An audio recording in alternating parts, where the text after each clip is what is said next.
Going live in 3, 4, 5, 6, 7, 8. All right, we're live.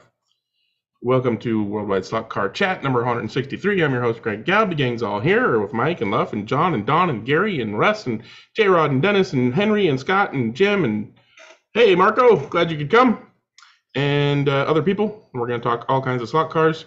As I posted most recently on Boone's Slot Car Facebook page to post the invitation, any and all kinds of slot car stuff is welcome. So if you're an HO guy, come on. If you're a 124th guy, come on. If you're a speed craze moron guy running commercial wing cars at 100,000, 150,000 K, whatever's, come on and share your side of the hobby and what you do and how you have fun and all that jazz. And I'm looking at the list just in case there's any people who've never been on before.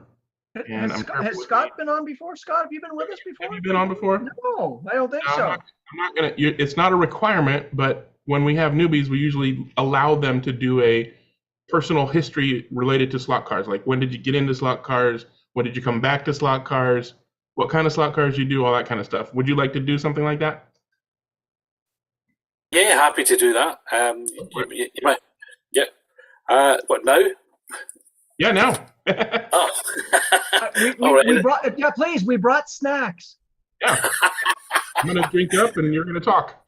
Okay, yeah, 52 minutes. No pressure, then. No pressure. So I'm Scott Brownlee. The brief history of my slot car is that as a child, I didn't get given Skeletrix. I was given something which I think only sold in the UK called Triang Minic Motorways, which was the same as HO scale railway. And although you could race them, they were kind of like, so I guess it was HO scale. They were kind of more a replication of a road situation, so you had road buildings and stuff. Anyway, a little later I was given a hand-me-down Skeletrix set, and the crucial thing was it didn't work. And I think that was the key moment. So I had this track and the cars and the barriers and those little bits of paper that showed me all the exotic buildings I could buy. And because it didn't work, I used to build it all up and basically imagine how fabulous this would all be, where it was going. So we wind forward several years, and a school friend had it and I got interested in it. And then I started work, moved cities, and there was a toy shop just along the road. And there was Skeletrix cars in the window, and they called at me, and eventually I succumbed to what I later learned was really an SCX Lancia 037, but Skeletrix had started selling them effectively under license. And then that was me, and I was gone. And so since then, so that was probably, 1985, 86, something like that. And then the next big kick was when sort of forums got started and Slot Car Illustrated was going. Someone will remind me of the date of that. Again, that's probably 20 odd years ago. And I got chatting with somebody who I referred to as a Pied Piper of slot cars, and he convinced me to come along to a local slot car club. So I overcame the nervousness of being a grown-up going to play toy cars with other grown-ups. And the rest is history. So I don't go club racing regularly anymore. I built a permanent track, a permanent room in my garage onto which I put temporary tracks, if that makes sense. So it's not routed, or I can change it. So the last couple of years I've been running a polycar track. I used to have a Carrera track on that.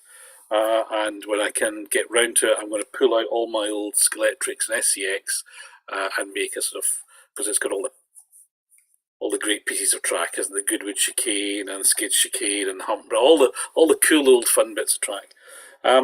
So I run basically box standard cars.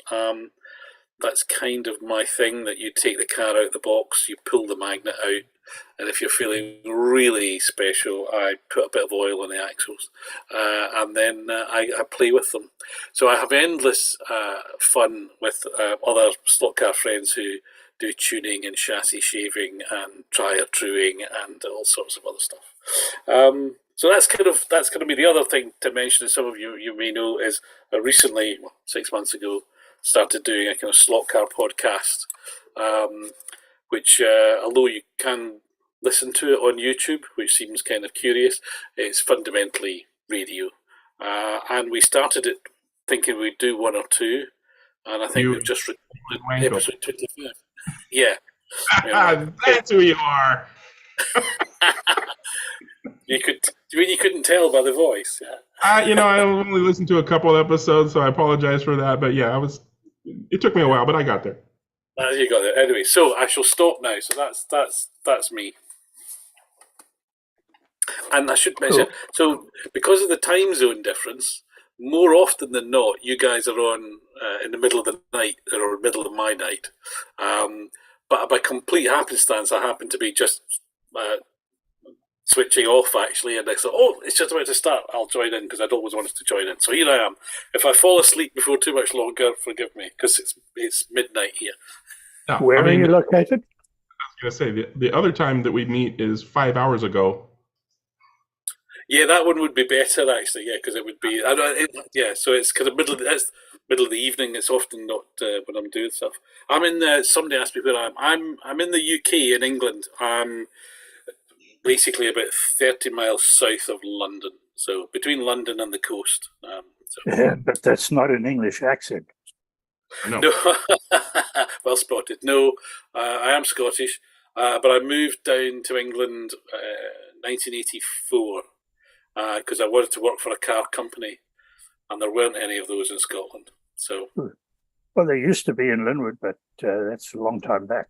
A long time. Well, I sort of worked because Linwood ended up getting Chrysler, or Hillman became Chrysler, got bought by Peugeot, and I worked for Peugeot Turbo for a little while. Scott, now hello. Everybody's now asking which car company it is. Well, I started working for what was called Austin Rover at the time I worked there. You guys would know it probably more as Rover or BL or Sterling, if you really want to remember. Sterling got launched while I was there. It's not my fault, I'm sorry. Then I went to work for Peugeot. Then I went to work for BMW. Then I had what I refer to as my sabbatical because it lasted a year when I went to work for Cosworth.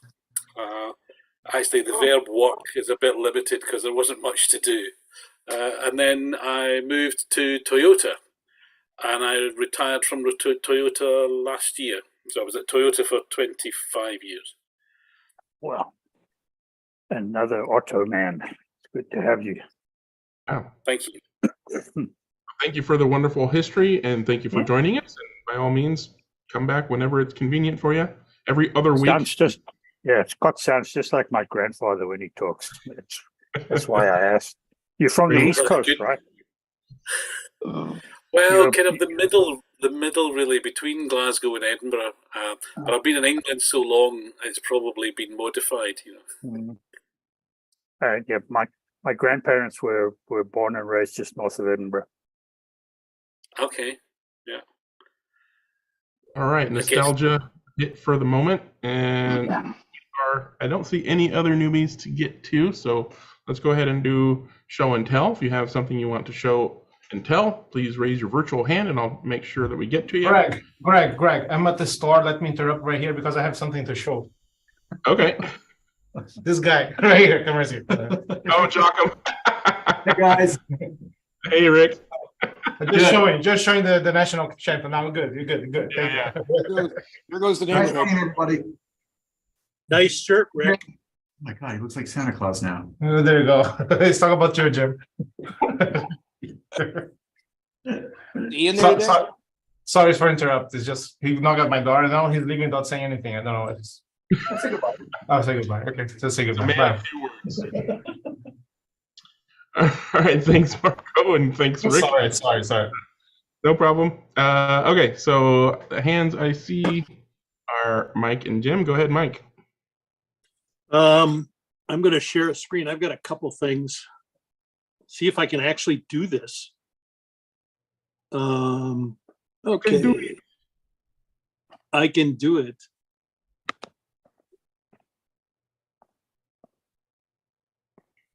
Sorry, it's taking me a little bit.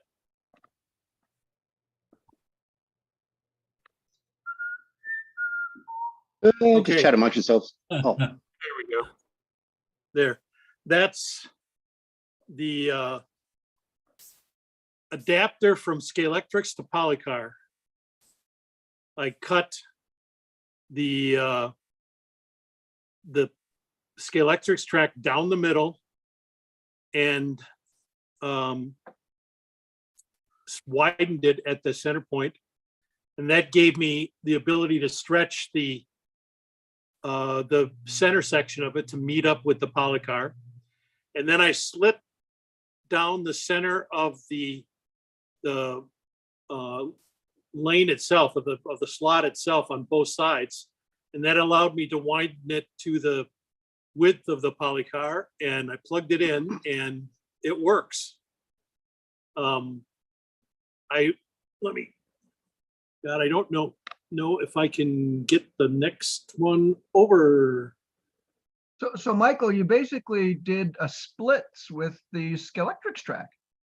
Yeah, I just split it open and moved it, and it works. So now I have the ability, and I don't have the parts yet, but I'm going to get a quarter straight Polycar and glue it to that end so it's solid. Right now it's plugged into one of the Polycar tracks that I got with the set, and I don't want to take it apart because it's still wet from I put some black caulk in there for now underneath it. And if I can move, let me see. I don't know how to move I just tried just swiping the how screen. much did you have to widen it, Michael? About 10 mil? Pardon me? How wide did you have to widen it? About 10 millimeter or half inch? I didn't measure it, to be honest with you. Well, I don't know. it's probably closer to 15 because the Polycar is 90 millimeters center to center on the lanes, and Scalextric is 3 inches. So that's like 14 point something millimeters. Yeah. Quite a Okay. bit. Now let me see if there we go. I was Now gonna you say can see the split and where I filled it. now you can see And, the I didn't. What's that? I was going to say you can see the table through the hole over on the very right side of it. Yeah. I'm going to, once that dries, I'm going to glue a section in there. When I get the quarter straights that I can actually glue together, then I'll fill that hole and make sure everything's smooth to go on there. Let's see. There's what I did underneath. Just glued a piece of plywood across and a piece of MDF. Just happened to have stuff lying around. And I glued it together there. Now you have to do a fair amount of cutting to get at it. Because there's a rib right down the middle. To make it fit. But basically you cut all the on the female side of the Scalextrics track, you cut about everything away. And then it actually, you can, slide it in there and it holds fairly decent. And you also have to cut the inserts of the Scalextrics track away too, also. So but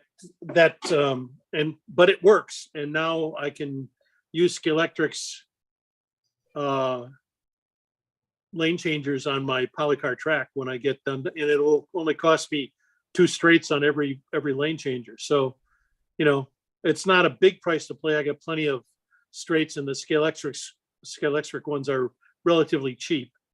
Yeah. So one thing I would say, if you're going to do this, is make sure you instead of sawing it, which I did, which the Scalextric track is really kind of flexible and leaves lots of saw leavings around on the edges and stuff. So it really cuts simply with a razor knife. Yep. I mean, just carefully slit it down the center, follow a line, and it'll just cut right like butter. It's pretty amazing. How do you account for the slot differential, depth of the slot differential between the Scalextric versus the Polycar? I did not. Since I run Scalextric already now, it won't make any difference. The sport slot is deeper than original Scalextric and SCX classics, you can run a fairly deep guide, not like a super crazy deep guide, but most guides You can't run a wood guide, but you can run a regular, like a slotting plus or one of those really easily. So coming out of the polycar back into the Scalextric, you had the potential of having a guide if the guide depth. Yeah. Yeah. So, if you have a guide that's too deep for sport track, yeah. well, Yeah, the bottom out of the first track can still run, but when it hits that groove coming back off the polycar back to Scalextric, then that's where it'll just bang. Yeah. That's why you wouldn't want to use a guide that's I tested it with all of my cars, and I had no problem going through it at all. So, I haven't tried. Like I said, I don't have enough track there, and I want to glue the piece on there, the actual short straight in there, and it's pretty close to a size of a polycar straight then. If you glue that quarter straight on, so it's going to be fairly even as far as the settings go. So, Michael, it looks like you also have to cut the slot as well on the Scalextric track. On both of them, yes, both slots, Okay. in order to widen it far enough to slide it into because the rails on a Scalextric are the slot determinant, whereas in polycar there's a plastic insert that the rails go around that. So there's a little that's the reason for the space, the width difference on the spacing of the slot itself. So, if there's any concern about guide transitioning between different types of pieces, it's going to be from sport to polycar, where the polycar liner starts, where there wasn't a liner in the sport. Yeah. So you might just take a scalpel or something and just kind of like cut a chamfer on that, so that if a guide does, it just kicks back into the slot. Right. Yeah, I did think about that. I thought about filing on the polycar to make the transition more readily available that way. But I had no problem at all putting any of my slotted cars through it. It was, the transition was pretty simple. It worked fairly well. So I'm really hoping that it will. And the other thing I've got to show is these, which are 3D printed wheels that Garth designed. You can see the upper one is a front wheel that has the hole for the axle. And the lower one is an insert style wheel with a shortened insert, which I don't have yet. I just got these on Monday, and I haven't gotten the inserts yet, so I can't do the entire wheel. But Garth designed this Panasport or Mini Light style wheel, and that way I can use it on most of my smaller cars, like John's TR4 when I get it, and other ones. There's some other pictures that I've got. There's showing the full ones, and there's on the side. You can see the indentation here a little bit. They turned out really well. Yeah, they're really, really nice. I'm really impressed. And $34 for over 100 wheels. I mean, it's just like, wow, that's crazy. This is the Torque Thrust D style, like the standard American racing Torque Thrust D or mag wheel that everybody. And of course, if you want to be proper, you paint it the center ones charcoal gray, the center spokes. So there you can see again the front wheel is flush, and the rear wheel is got the insert there, and that way it can fit on things like the Javelin, Scalextric's Javelin, who have that has limited room in the rear because of the chassis. So this way you can get a decent sized tire on it without doing major bodywork cutting or anything like that. So there again is another view of it. And on the sides, and that's all. Michael, how round is it when it's? I mean, has it? Do you need to do any finishing on it, or is it pretty well I balanced? haven't done anything to them yet. I haven't had time. But I know from past experience, getting the inserts in square is fairly easy. The front ones, the flush ones, I'm going to have to probably put them in a drill press and ease up into the size so I get a snug fit on the axle, because it's a little bit smaller than the axle, so it's not perfectly concentric. But I expect that I'll be able to do that fairly easily. Just use a drill press and go slowly and easily with a fixture to hold it down flat, and it should be fairly easy to do. So, but the wheels look really nice, and these are not even. He specified polished afterwards when he tried to order that, but the order didn't go through properly. So we got them regular finish, and it's plenty good enough for me. I think next what I'll do, and I'll probably make a little video of it, is to put some magic marker on the wheels and then true them on my truing machine and see how much off they are and see how accurate they are. But I expect from past experience, I expect them to be fairly good. So, okay, that's me. Yeah, so far from the testing that Mike and Garth have done, they're just as good, if not better, than an injection molded plastic wheel. So, Well, they certainly couldn't be worse than some of the Scalextric wheels that come with the cars. better than those. And probably the problem is that the Scalextric wheels that they make are really nice looking wheels, and if they did a decent job of making them concentric, they'd be great wheels. So it's kind of sad.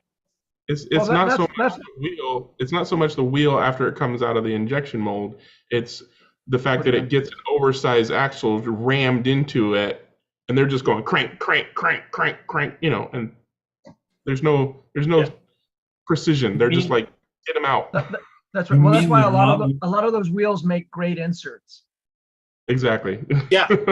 You mean those wheels aren't made like that on purpose? Inserts for normal wheels. They're just not trying hard enough not to make them skewed and wonky. Yeah. Hey, all right, can I ask you a quick question? Or anybody that does 3D printing. I know you can do colors, I know you can do all of that, but is there a filament or product that you use that can give you a chrome type finish? Not that I'm aware of. Can't you use one of those chrome pins? Yeah, you'd have to put some kind of chrome finish or paint on it. The best one to use is Molotow. That chrome stuff is just great. It really looks fantastic. What's it called? Molotow. How do you spell that? I'll put it in the chat for you. Hang on a second. Oh, thanks. Yeah, no worries. Just like the cocktail, except with a W instead of a V. Exactly. Yeah, exactly. I even used it. I even used it on that big Crusader 101 RC car that I made, and it covers. Yeah, well, John's got one. Oh, there you go. Oh, there you go. Oh, wow. Show the brand. Show the brand. Oh, was it Michael? It's on the end there. M. Where is it? Yes. No, can't get it. Your fingers I was at Michael Nima's, and he told me that that's the best chrome that you can ever have. Yeah. Comes up nice and shiny. Vicia is the brand name on this one. Take your gold card with you if you're in Australia, because the little pen like that is cost you $16 Australian. We're not cheap here either. Don't worry. Yeah, we painted a bottle. We painted a bottle with Michael Nima's, and this is the chrome that we use here. There's also a very fine one as well if you want to do very fine detail. Just a little. Actually, so if you really want to use a lot of it, get the refill. It's more cost effective, and you can use it with a brush, and it dilutes with alcohol. Oh, really? Yeah. That's what I like. You can even put it in an airbrush as well. That's the other thing to do. Yeah. You can actually Yeah. chrome. You can actually buy a kit to actually chrome the plastic, but it's something like about $600 for the kit to start with, and it's quite a complicated process. So I can't see. I'll just borrow yours, Dennis. I'll just borrow yours. Yeah, no Sure. problem, Gazza. Yeah, just send it over. Yeah, it's like spending $1,800 for a 3D printer to make a 49-cent whistle. Yeah. The closest I've come to spray paint that does chrome is this one, which is the metallic aluminum from Krylon. But for Scott, it would be aluminium, of course. Yes. That Yeah, is our proper. That Yeah, actually chrome- comes out very bright and pretty close to chrome. Very, very shiny silver. Mhm. There are some 3D printing filaments that are very shiny and silvery, but I would not equate them to chrome. They're just shiny. Not quite the same. Hey, Greg, Yes, I've got sir. an addendum for the Go for it. track thing. I tried to do a half straight on it, Not, and yeah. it worked, but not very well. You'd have to So, cut all the way down to the other end of it, right? So that it's basically just well, thing. I did cut all but an inch, and it still wasn't. It was really twisted and difficult to work with. cut So all the way to the the extra length of the straight makes a huge difference. cut it all the way to the end wall, so it's just the end wall holding it together. I could try that, yeah. Yeah, that way I don't waste a piece of track.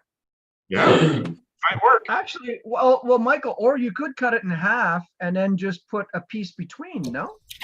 Oh, don't forget, Yeah, it's got but a you gotta taper. widen the. Yeah. Yeah. He's going It's from gotta large be- to small. It's got to be polycar at one end and scale electric at the other end. Right. Sorry. Yeah. Sorry, it's an adapter. I'm sorry. I thought we were just trying to get. Well, some you could cheap still paper. do that, but glue it.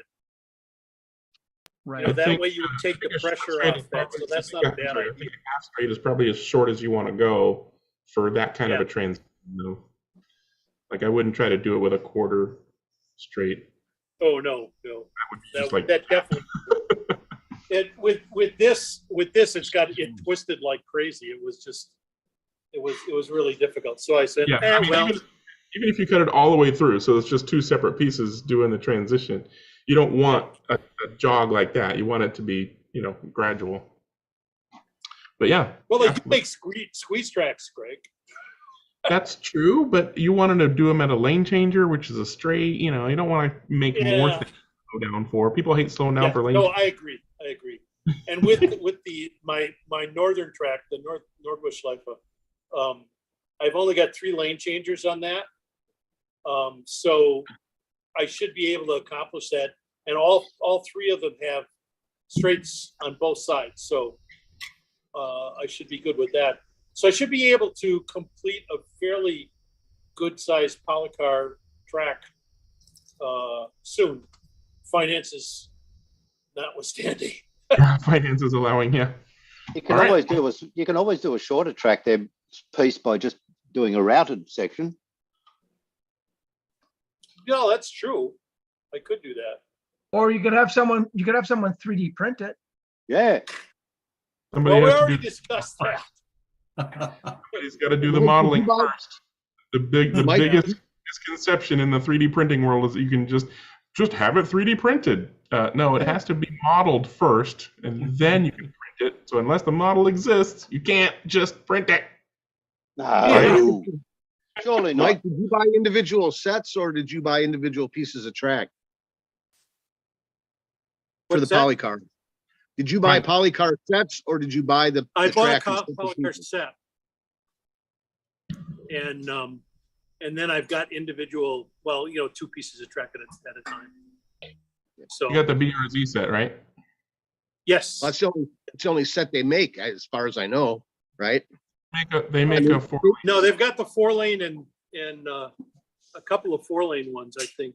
Yeah, but have they arrived anywhere yet? I haven't seen them anywhere. Yeah, but they You sell out. don't know. I think Alan has them. He's got them in his catalog. I know. They sell out. We right have it. We have it. Come on. We have it here. We're the distributors for Slotted. We have 3 models. All of them are 4 lanes. Actually, it was my idea because I wanted a 4-lane set a little bit longer. It's 9x8, so you can fit those. We have 3 sets here. One is 1 box. The other 2 are 2 boxes, and they're a little bit hard to ship in and out. So it's get a little costly, but we have all the sets here. Yeah.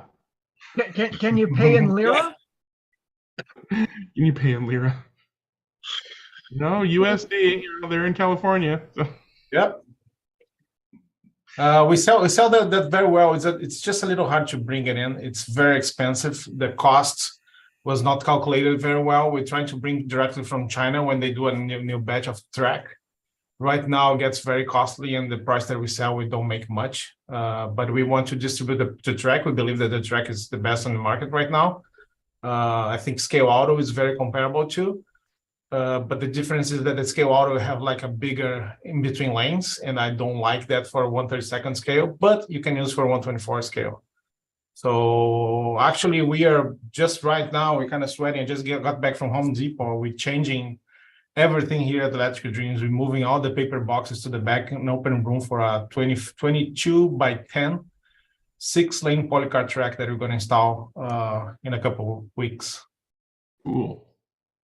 Yep. Oh, so it'll be there when for your event. Yeah, for event. Here's the event. Let's plug the event now. Okay. No, we'll talk about it. We'll talk about it later. Let's All finish right. showing. All right. Okay. I think Mike is done. Go ahead, Jim. Well, this kind of segues right into Marco. Okay, So well, it may sound like it was set up, but it was not. We here in Northern California, there's a pretty good contingent going down, so we're starting to work on things. And so I bought a new car, which is not something that's out of the ordinary for anybody, but I wanted something that was a little bit different. Not everybody on the track. Like last year, there were 12 Jaguars, so I don't think that'll happen this year. So my new car is this. And so the Nissan, having talked to quite a few people, seems to be the car of choice. We won't know until we get there and put some testing. And it was very good last year, and I don't think it was much slower at all than the Jag, but the Jag was just so much easier to drive. So I went for this particular livery, and I have another livery of the Nissan that I'm going to take with me along with the car that I ran last year. So here's I may have more, but these are the 3 I'm probably going to work on primarily. So the Jag I ran last year, which has been, whatever you want to call it, neutered somewhat. You can't run as wide a tire. You have to run the wheel skirts. So it's going to be slowed down a little bit where the other cars aren't. And so it may play right into the hand of the Jaguar because they are the lightest and the longest guide lead other than the XJR10. It has the longest guide lead. The XJR10 is in another class in terms of dimensions. So working on it. So Marco, we'll see you down there in a bit. Ian's working on cars. We're all working on cars. We're going to have a bigger contingent from Northern California than we did last year. So we're going to have a great time. And tell Joachim to get off the damn track. Very cool. Actually, I don't know if that's the time to tell that, but we're going to open practice just for people out of the town. There's a group coming from Texas. There's a group coming from Mexico, 5 drivers from Mexico. We are limited to 72 racers, and right now we have 69 registered. There's only 3 spots left, which is pretty cool for a race that is going to happen in 2 months. So lots of expectation about that. Yeah, we're going to open some practices for just people out of the town. So people like Rick, that they are local, that they have more time. So I think it'll be fair. So who of the guys that are on this call, other than Marco and Jim and me, are going to be there? D1. Come on, guys. Who's coming? Juan's going to be there. Cool. Juan's going to be there. What about you, Greg?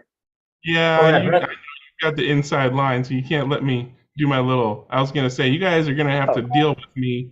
So I apologize in advance because I've been invited down and I got a hall pass, so I'm going to go down and race with you. Good. Try to talk Courtney into it. You going to come, Courtney? Well, so my daughter is a missionary in Huntington Beach. There you go. And she's actually in South America now, and we haven't seen her in a couple months. So I made that mention to my wife.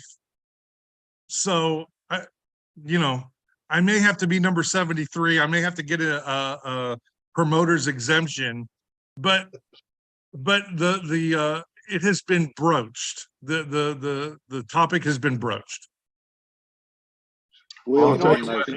Enter Brunch? anyway. You mean broached or brunch? You mean you had it with eggs or what? No, That's poached. no, but they will let me That's pay my poached. entry fee in loonies, so I'm sure it'll be a huge discount. Oh, wow. Hey, listen, if you need some, I've got lots for you, eh? Like, 102.76. My hall pass did not come without Ladies and gentlemen, some consternation. Concessions. It never does. It never does. No. Well, Marco, it's good to Anyway, hear. It's good to hear you're going to have practice for us out of towners. Yeah, you Yeah. kind of you're Like not he kind of needs the it. auto tower that are repelling, but yeah, okay, you can have some free time. Yeah, out of towners like Jim Rose and Ian Douglas and Herman James, who beat their ass every time they come down here anyway. Cedric, they should get Oh, and disqualified. Cedric. you You want? may see Ian sooner than you think. Yeah, I think Yeah, Ian's gonna probably. be here tomorrow. Yeah, I know he's coming. I don't have it for show and tell, but I do have a car that I plan to set up per the spec. But of course, I will accept any and all, screw turning assistance when I get down there. I'll be down there on Thursday, early Thursday, to get my out of towner practice in and get help from anybody who wants to help me turn screws on the thing. And maybe I'll get some tips on what best tire to choose. The only thing I didn't see on the spec, Marco, was screws. You didn't specify whether they had to be stock screws or can we use tuner screws? No, you can use the brass screws. There's a little line on the technical part that says if it's not addressed here, you can go to the Electrical Dreams rule book, and then you have like overall rules, and then you can find those kind of stuff there. I don't know if that's the time. I do not participate here that often, but I need to throw an idea for you guys related to the nationals, and I really want to hear from you guys because it's pretty special. So you guys all know who Michael Nimas are, right? Yes. Michael Nimas, the #1 modder in the world, the guy who makes those fantastic 124 scale cars. I was in Germany in February, and I drove to his house and I took his workshop or masterclass. So I stayed the whole day and I have a full masterclass on painting and how to mix clear coat and how to put like decals on and polishing. And then we finish up, like the assignment was to finish up a bottle like this. So we painted out this bottle with him. It was a pretty cool day. He's supposed to have like 4 other students. He canceled and he gave the masterclass just for me.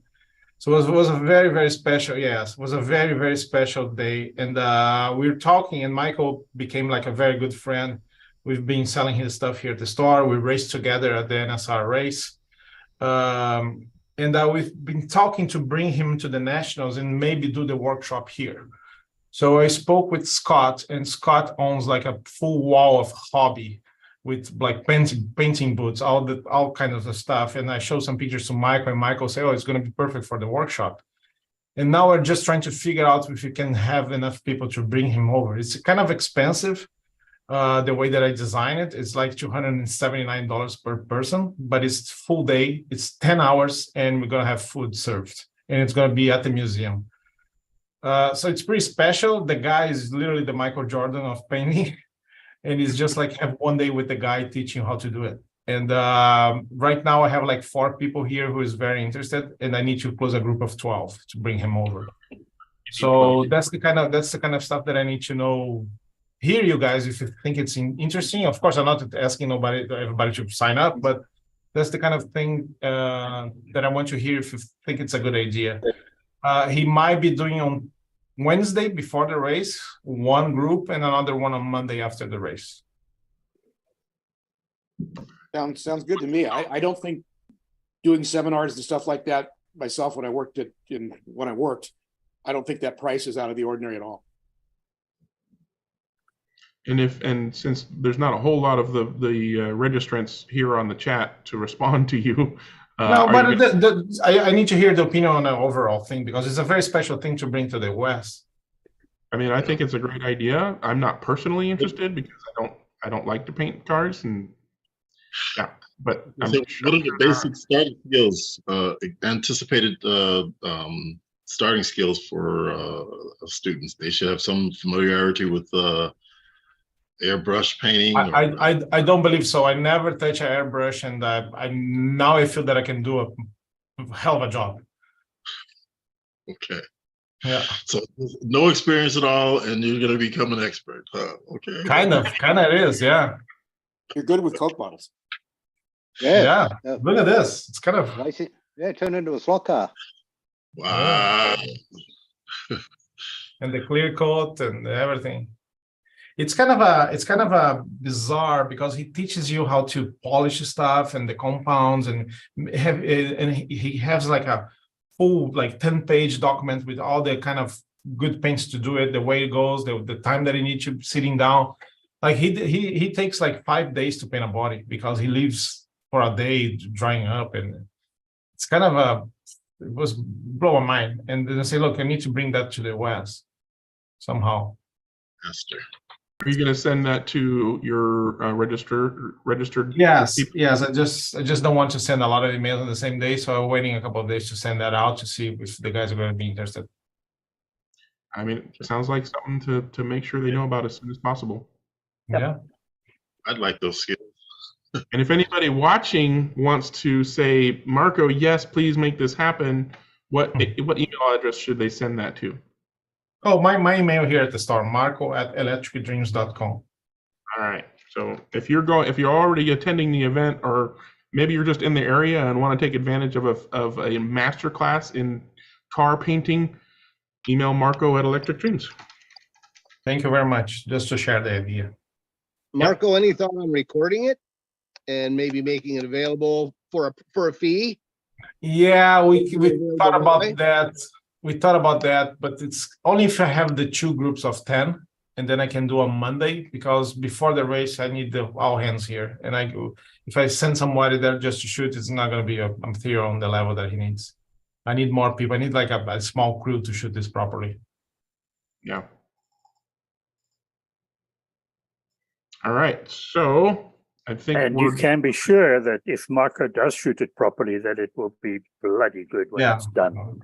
Thank you very much. Have a look-see at the kind of coverage that we have of our races, and you'll see that this is not just one guy with a cell phone.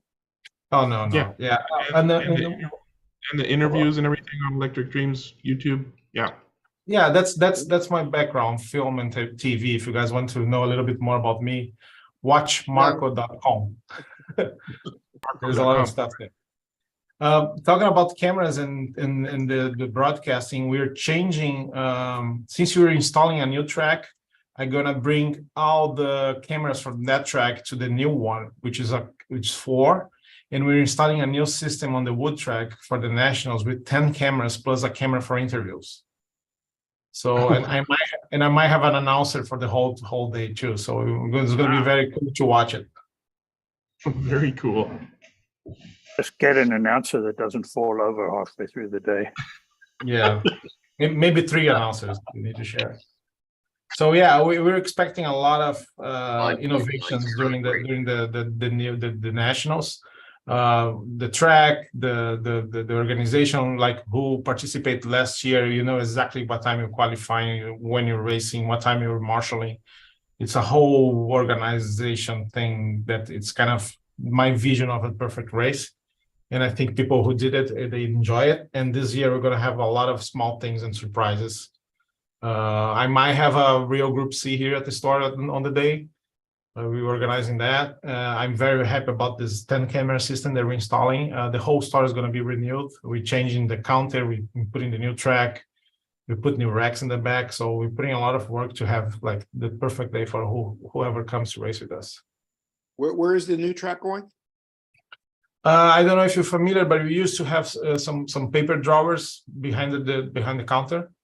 So that's going to be the space for the track, but we're moving the counter sidewise to be in front of the parts.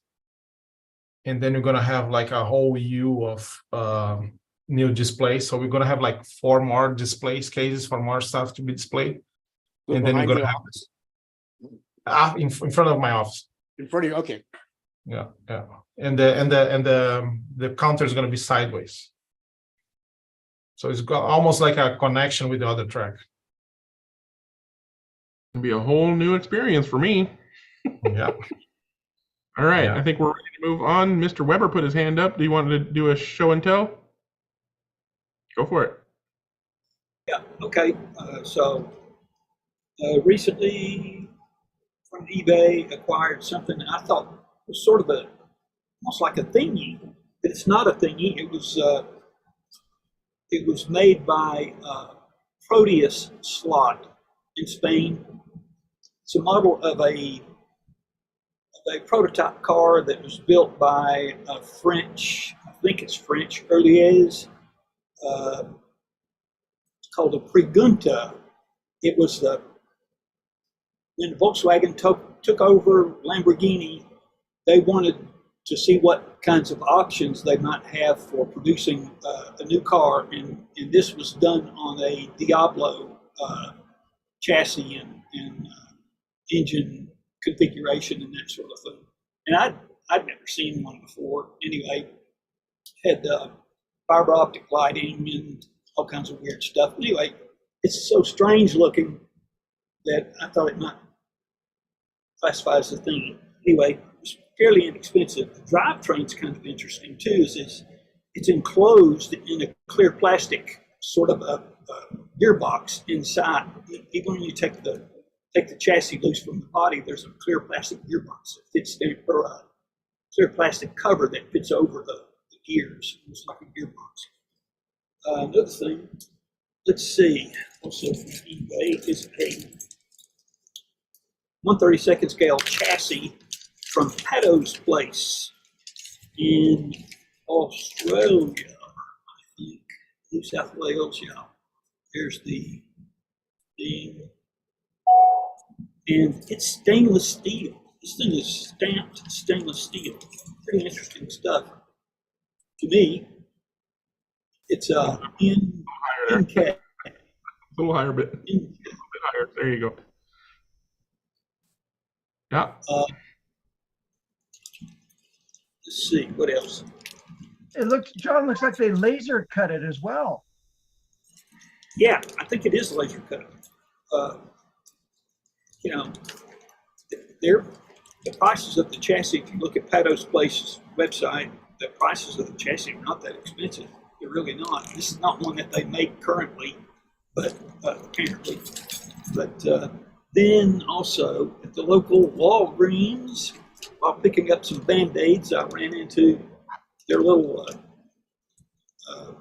toy selection. Right now has a bunch of 1/32 scale models. These are die cast, more or less. Toyota 2000 GT, it's 1/32 scale. I checked the specs and measurements. That's what it is. It's really close. So they're pullback toys, but it's pretty decent body, pretty nice looking. Parked next to the track, at least. Something else that they had were these Volkswagen buses, also 1/32 scale. Oh yeah, I love those Cool. buses. And compared to, this is a electric bus, and here's the $5 bus. So you could easily convert this to use this electric chassis, and so you wouldn't have to mess with painting them. And the paint job's really nice on these little models. And they also had this red one, red with white top, very attractive. Also has lots of potential for sponsors, period sponsors. And then I think once before I showed what makes that? JDM tuners made by Jada, I think, makes this Mazda RX-3 model racing car. It has flared fenders and all that business, spoilers and what have you. Well, guess what? For about 1/3 the price, same I was gonna model. say, you were looking for that model, weren't you? Yeah. Now this one is the Volkswagens, the little buses practically all of the body is plastic. There's some die cast in there somewhere, but I'm not sure where it is. This is die cast, so be difficult to make into a slot car. But for me, you could use that as a butt to do some vacuum forming. right? Yeah. Yeah, But or I know, there's an idiot in Canada who makes molds, but I don't know about him. Yeah, I know of that guy. Anyway, His turnaround sucks though. His turnaround. Yeah, exactly. So it's the same model as the one that was like $12 or $15. Anyway, that's pretty much all I had. That's it. All righty. Some more projects for you to work on. Yeah, just what I need. Exactly. All right. Well, hands are going up like crazy, apparently. John has something to share. What you got, John? Well, I was just going to show John what can be done with those buses, if that's okay. And I think I've shown this before, but I took one and turned it into a TV control truck with some monitors in the back, and the monitors actually light up. I remember See that. how they light up? Yeah, have little images in it too. Yeah, actually, that's Jim Clark, and that is a TV test pattern, all in 1/32 scale. Cool. Nice. Awesome. Yeah, it actually turned. Chris Economaki there being interviewed. Yeah, pretty much, exactly. Yeah. Well, I guess I wonder if this guy could be used for the because he's 1/32 scale. It could be used the races at Electric Dreams. There you go. Yeah. See, and that's what you start with, and that's what you get. Yeah. So you can do some great stuff with those, John. Yep. Great. Thank you. All right, guys, what you got? Just commenting on what John was saying about the chassis and all that. It's a you need to put me on the screen there. That's it. MJK make the laser cut chassis and that. That's one for the a universal one for all the trucks. If you ever into that sort of thing. The one chassis fits all the 4 different types of trucks put out by Fly. Okay, Fly Racing. And assembled nice and flat. You don't need any weight whatsoever in it because of the weight of the chassis. They sit like the proverbial on the track. And seeing as I've painted it black, you can't quite see it, but it's fixed the guide problem that the trucks had, where if you came off in the end of the straight or whatever it is, it just snapped the guide post like it wasn't there. So that's eliminated that problem. All you do is just swap the mechanicals over from the inside straight onto the chassis. All the components are there. He does, MJK also do these lovely rims and all that, which are super singles. They're milled down from 24 scale down to, cuts them down, makes them into 32nd. So you got the huge singles on the back. Phil's going to jump in there and say that they're not quite good enough because you need to have the bit of sliding on the trucks there. So you need the 2 singles in there. But anyway, that's what's available for them. He does a whole range of 32nd scale cars as well, and 24th. No, guys, well, I run singles on the back of my trucks too, mate. Oh, that's all right then. That's all right.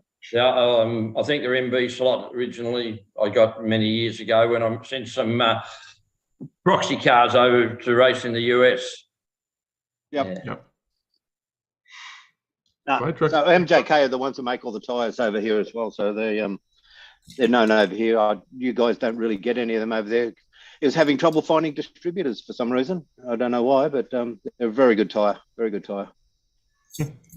Yeah, I said NK, but it's NJK. It's the name of the company.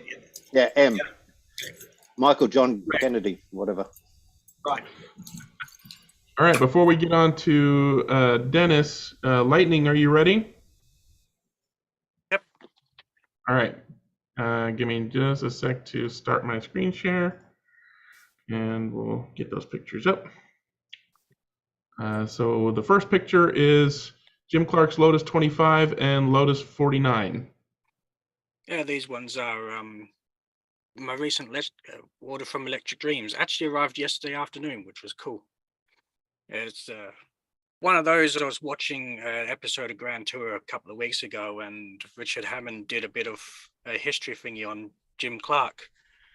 And listening to that kind of made me think I might actually see if I can try and get some of those. So went online and found a couple of his cars. All right, and then the Lotus 49 Tasman and the Cortina. And a couple more of Jim Clark's cars as well. Yep. And now we got the Carrera with the I don't even know, a couple of trucks, a Porsche.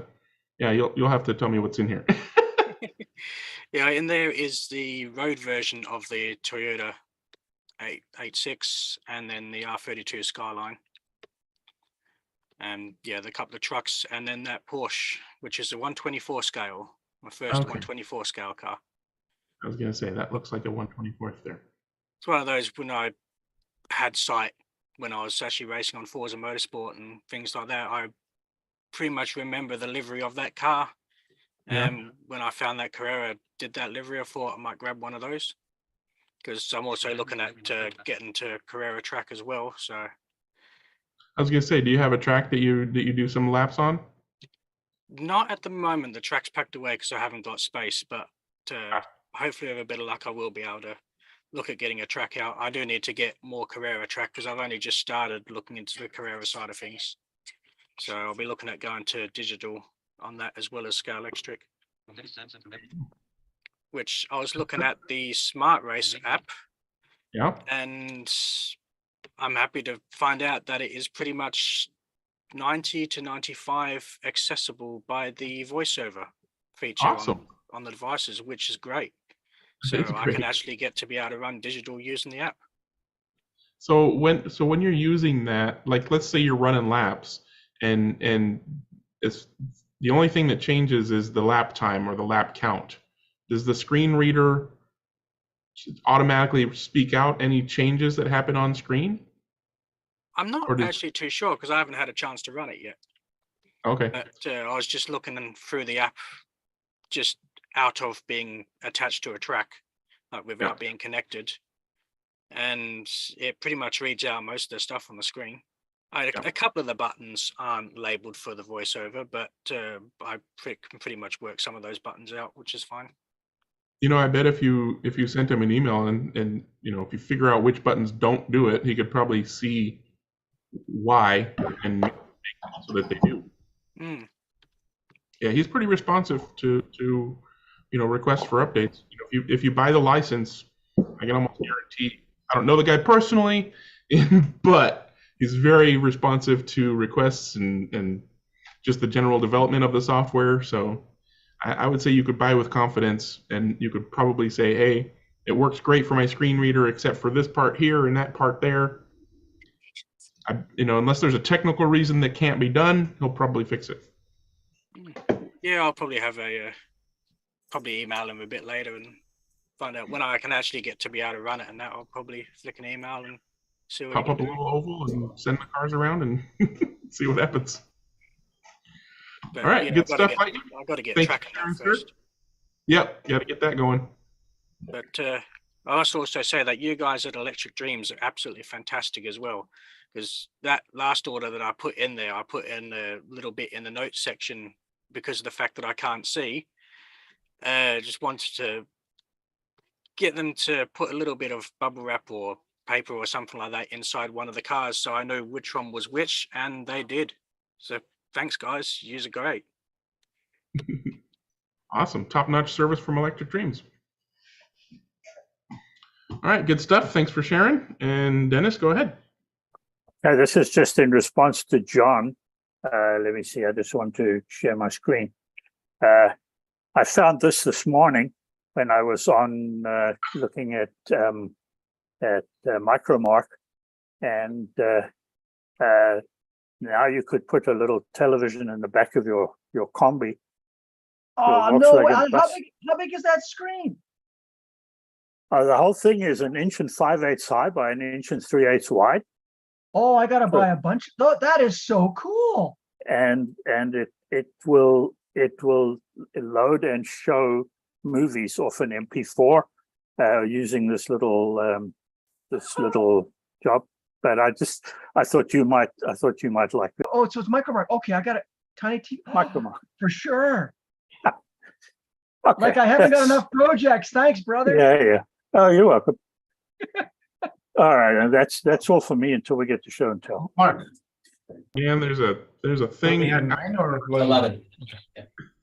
Thank you. All right, go ahead, Jim. I just had a real quick one I just saw this morning, actually. I forgot about it. And as long as Marco's here, maybe he can shed some light on this. Do you have any updates on this? It shows they're going to be available tomorrow. I don't know what that means. Or is it going to ship tomorrow or what? But I've been trying to work with Ivan and Bernard on release dates, and I don't think they understand the concept yet. They have a release date for themselves because they weren't able to ship to nobody. Those cars are coming from China, so they probably had their package, but nobody else had it, and they're releasing because they have it. I think they want to use the bus of the Le Mans. We were able to work with the Slotted and NSR to have release dates, and now it's very, very much organized. Everybody has their car, so you can choose your favorite store to get it. There's no rush, there's no fights. I was trying to do this with Ivan since February, and that's the first car that they put out as a release date, but it didn't work. It needs some lead time. We have an order. I think it's on the way here, but I'm not gonna have that by tomorrow. Cool, thanks. No. I don't know how to put the hand up. Oh, okay. Are you on a PC or a mobile device? No, it's a computer. Okay, so down at the bottom of the screen full of people's faces, click more. Oh, there you go. There you go. Or reactions, and yeah. If you're on a mobile device, you tap the screen, tap react, tap raise hand or whatever. But you can always just go like this until I notice. That's what I've been trying. Sometimes that works. I'm not gonna. I have this hand here. I have a jazzy hand. That's what I have. Yeah, for some reason that one doesn't show in my. Oh, there it is. No. Oh, there you go. Got it. Here we go. Okay. Okay. So Phil put his hand up. What you got, Phil? Only very quick, and it sort of follows on from the question and the theme of last weekend. Is that this has just come off my printer. Oh, the Ferrari. So that's the Ferrari. Yeah. What kind it's of not resin? a great print.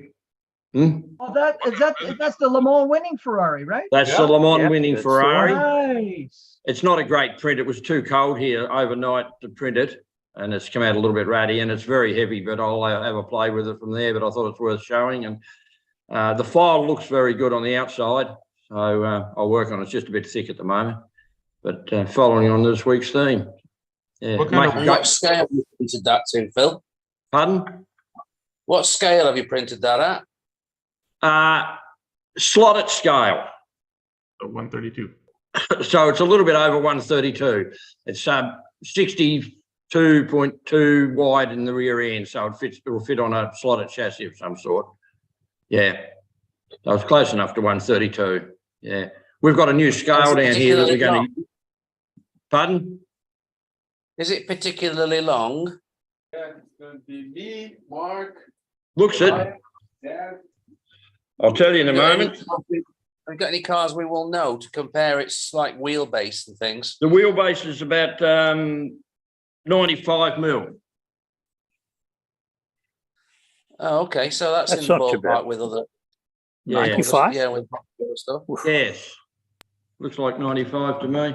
Wow. So it's a long car. So's the Glickenhaus too. I've done the Glickenhaus, Vlad's Glickenhaus, and that's a lot better file. But yeah. So it's a long car. They are very long. Yeah. A hypercar, make it any size you want.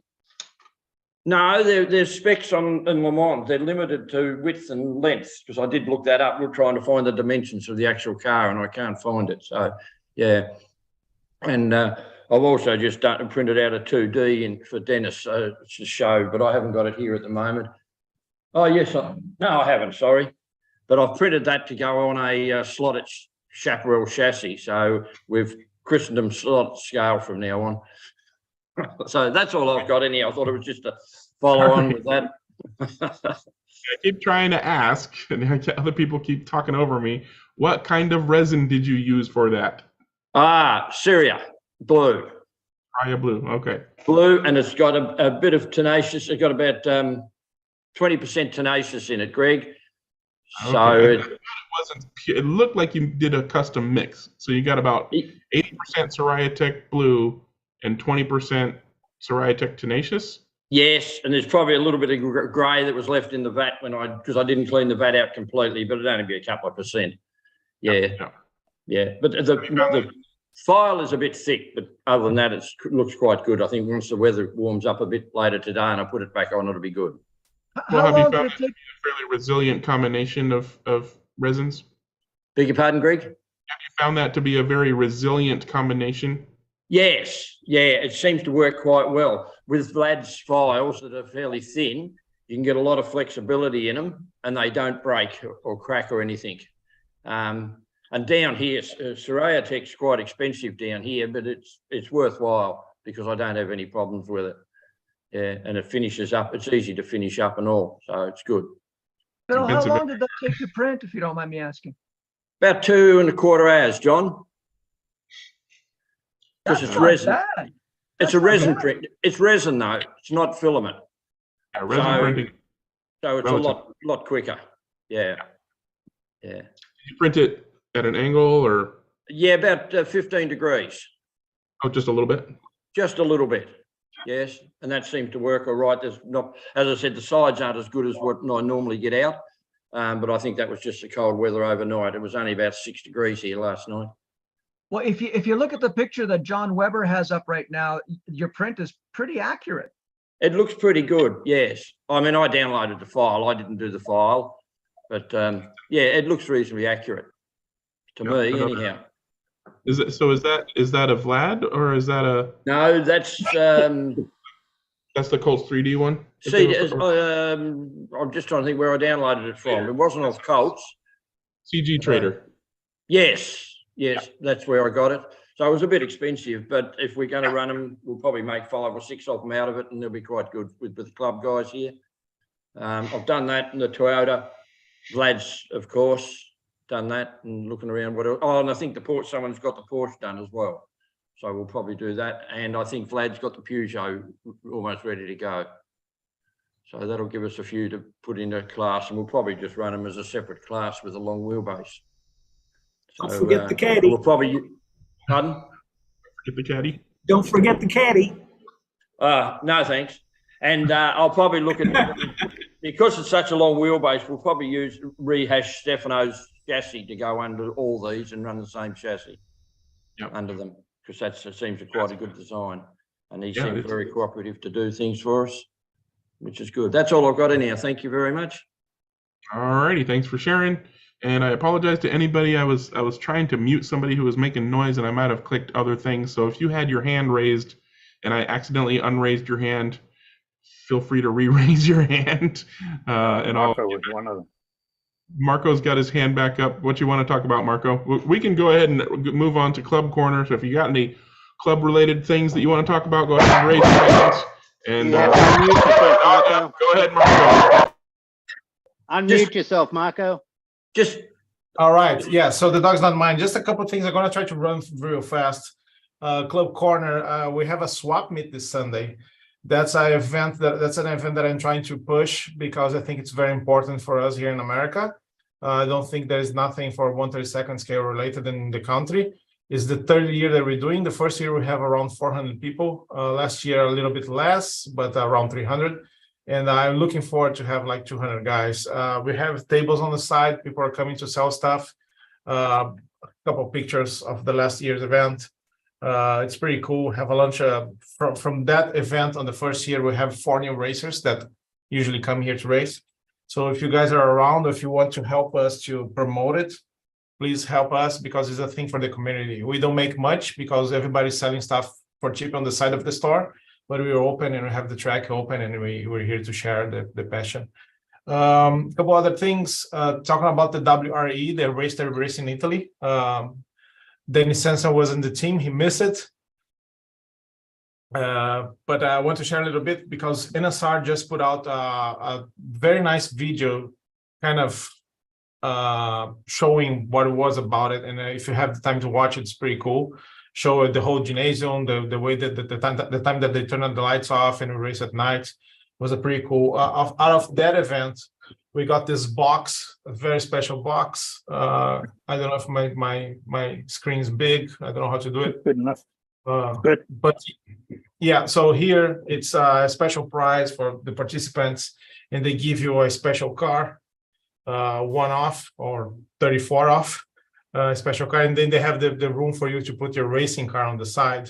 As you can see, this is the race car that you race, the car that you race. You have the flags of everybody who participate on the team. Have the German flag for Michael Nimas, my Brazilian flag, Rich and Eddie for the American flag, and Dennis. And Dennis also has the South African flag and the Spanish flag for Elliot, who came from Spain. And here, like a picture of all the racers. Dennis is not here. Dennis got COVID and stay home. But this is a pretty cool little gift that they gave to us, and they're going to be putting out here at the store. Still talking about this race. We have after the race, before the race, we have the car that we designed, and then Michael designed this guy here, which is the prototype of the car that we're selling. So, and as you can see, it's signed by everybody on the team plus Andrea. This was the prototype before we went to slot it to NSR and have it tempo printed. And this is the race car. The race car is still in the box. Oh, there you go. This is the race car the way it ended. Inside of the double box, I have the second car that we didn't use. So that's the way that the car ended. As you can see, it's still dirty and everything. We're selling this car. If you're interested, we still have like 40 units available.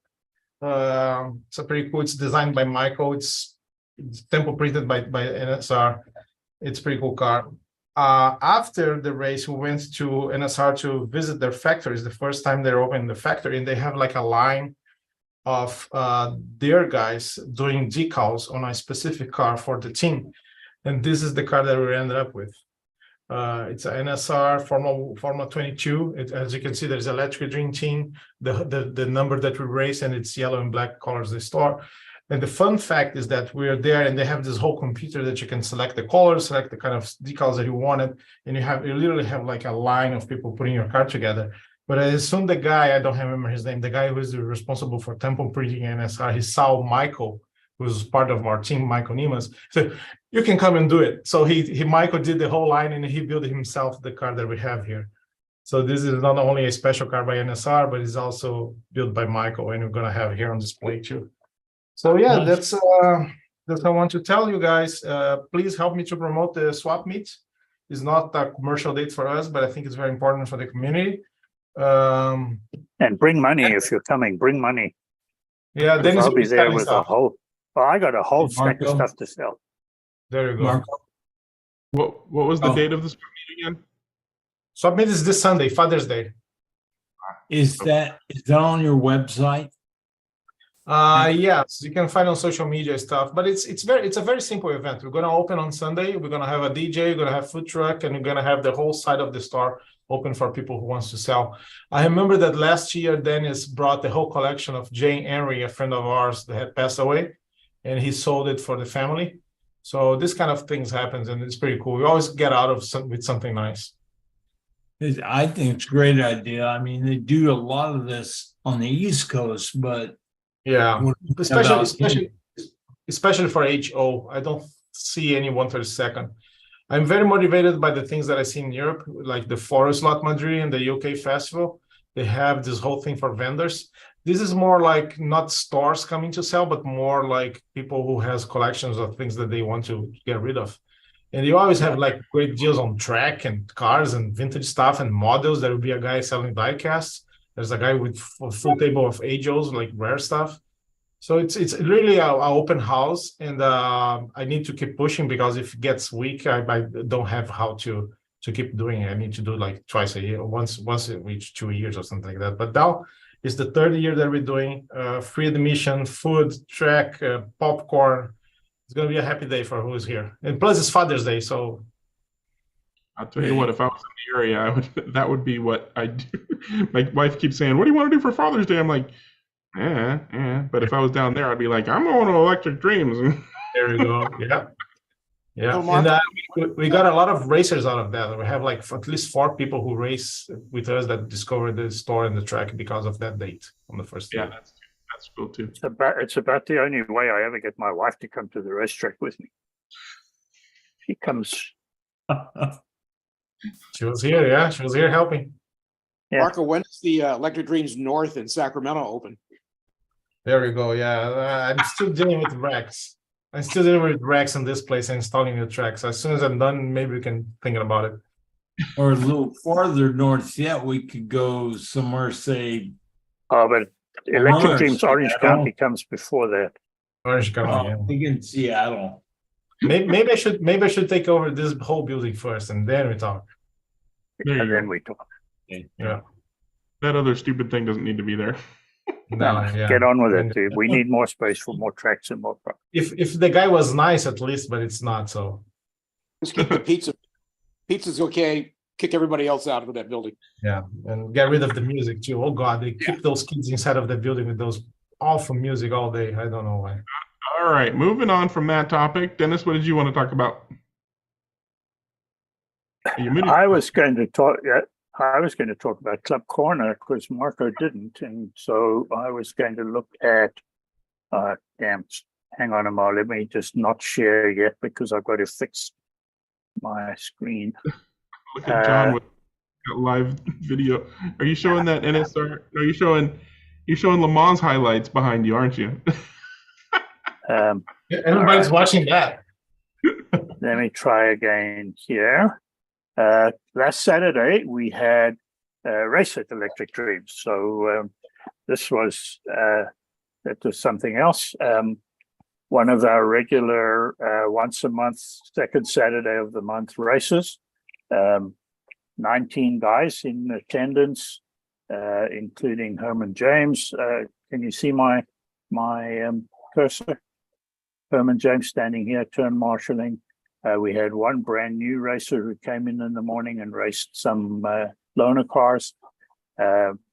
And it was a fun day. These are just some photos that Marco took. It was won by Rick Jockum, who used one of our WRE replica bodies. Second place was Herman, who borrowed a car from Todd, I think. Third place was Todd, who loaned the car to Herman.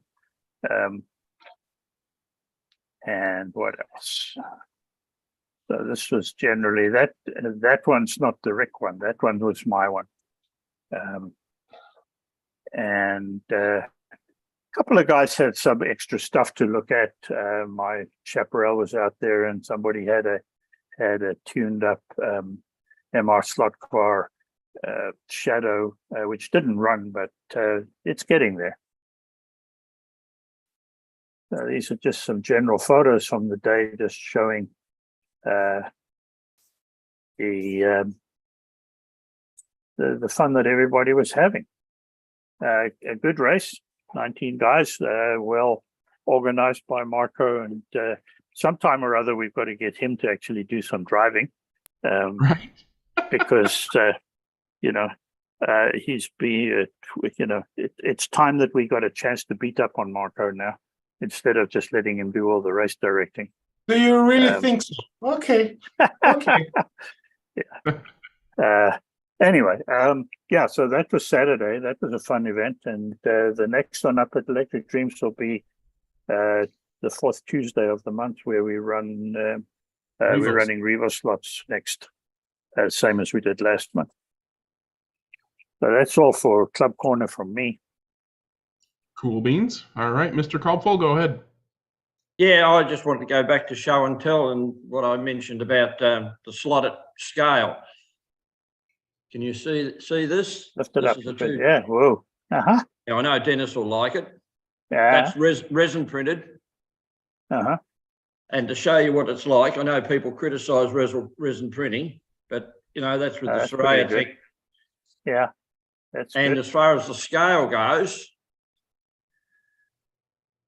it fits up quite nicely on a 2E chassis. I've massaged the file to suit a 2E chassis that I had a few laying around off here. Oh, cool. Nice. So I'm going to use the later 2E chassis, which is a bit narrower, and that'll fit up and go on that. I had a lot of these. I bought some of these 2Es years ago when they were bargain priced, because I made some Group 7 bodies that went on that chassis. So I thought I'd just show you that. That's really nice. How much bigger is that than, say, the Strombecker one? Enormous by comparison, Dennis. Okay. I've got a Strombecker one here set up on a Fly 908 chassis, and I had to shorten the Fly 908 chassis to go under it and glue it back together. So there's a lot of difference. So this is nowhere near scale, but as I said, you know, do we accept it as 30 seconds? Well, we race them and we slot it. So yeah, that's the idea of that. So I like your slotted scale. That's a good idea. I thought you'd like that. I just wanted to show you that. That looks really good. Yeah, not a problem. That's all. Thank you very much. You can go back to Club Corner now. All right. Thanks, Phil. Mike's got his hand up for Club Corner. Go ahead, Mike. Surprise!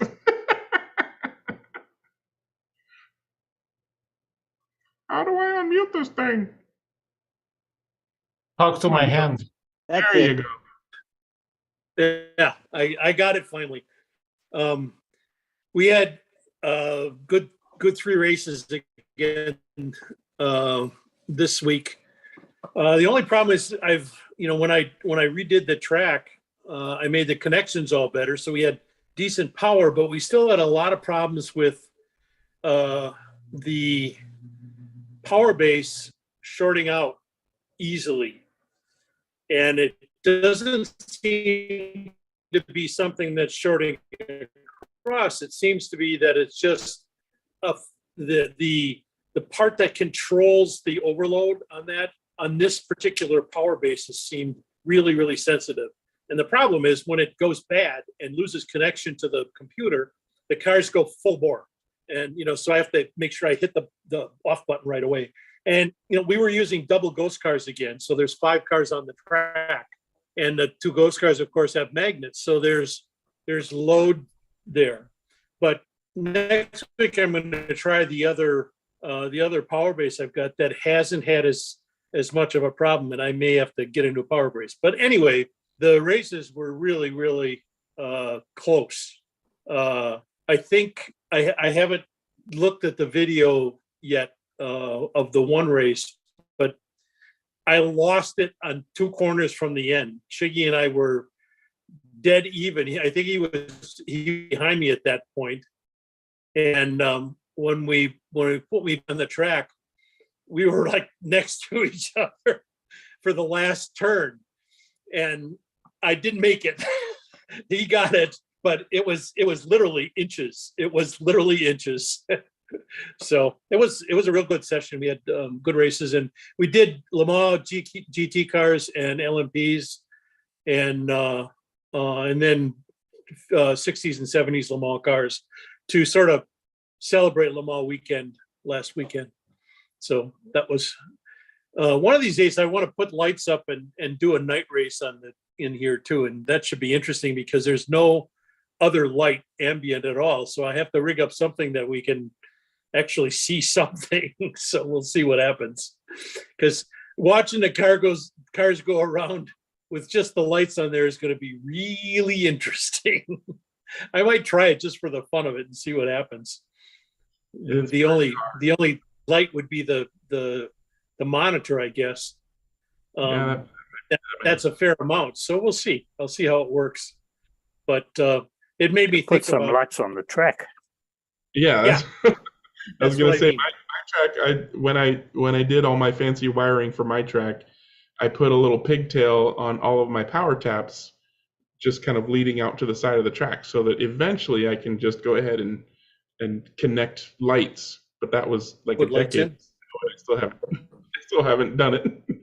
But I in the past, I've had a couple of gooseneck LED battery powered book reading lights that I basically set up one at one end of the track and have it pointing and shining as much light as it could on that end, and then another one on the other end of the track. And those are bright enough to actually do a fairly decent job, and then plus the lights on the car. Yeah, Marco that was thinking what I was thinking. Yeah. that would be pretty nice. I mean, that's the kind of thing that I had in my mind, is setting up a bunch of, smaller lights, not two Actually, big ones. this is provided by Hobby Classic. It's 3D printed. You have like a earphone jack that you Yep. can put it, and it's pretty cheap. And we sell here. We have packs of 10. Really? Yeah. There's tons of options out Okay. there, but it's Look at not that. so much a Yeah. matter of getting the product, it's of getting my butt in gear and doing it. There's But plenty of product. this thing is pretty nice, and it's well done. It's cheap. We have packs of 10. You just plug the thing and it's working. I think we're gonna have an Wow. art track. It's pretty cool. Do it. I think Yeah, what yeah. works Great just idea. quick and dirty is Oh, a string of white Christmas tree lights. Yeah. Yeah, that's true. True enough. I'm gonna pick up one. Okay.